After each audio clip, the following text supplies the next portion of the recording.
Ecclésiaste 4, la Bible du semeur, la vie sociale, les oppressions. J'ai encore considéré toutes les oppressions qui se pratiquent sous le soleil. Les opprimés versent des larmes, et il n'y a personne pour les consoler. La force est du côté de leurs oppresseurs, sans qu'il y ait quelqu'un pour les consoler. Alors j'ai trouvé que les défunts, eux qui sont morts, ont un avantage sur les vivants, sur ceux qui sont encore en vie, et s'en trouvent mieux que les uns et les autres, celui qui n'est pas encore venu à l'existence, parce qu'il n'a pas vu tout le mal qui se commet sous le soleil.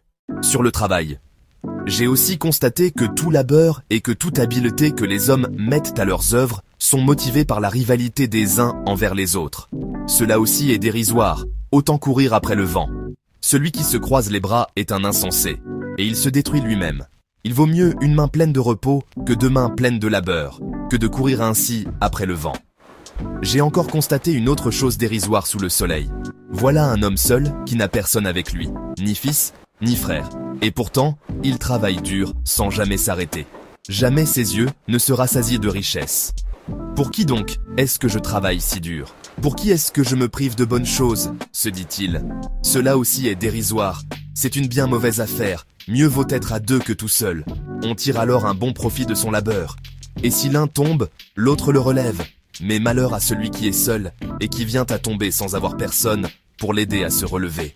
De même, si deux personnes dorment ensemble, elles se tiennent chaud. Mais comment celui qui est seul se réchauffera-t-il?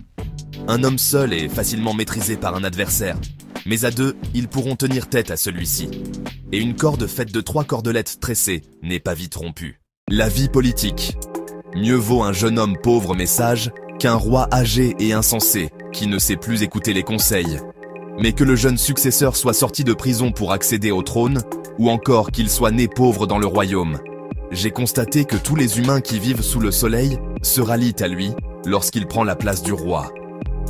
Il n'y a pas de fin au cortège de tout ce peuple, de tous ces gens dont il a pris la tête. Et pourtant, la génération suivante ne se félicitera pas davantage d'avoir un tel roi. Cela encore est dérisoire. Autant courir après le vent.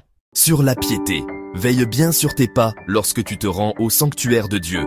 Il est préférable de s'y rendre pour écouter, plutôt que pour offrir un sacrifice à la manière des insensés qui n'ont même pas conscience de faire le mal.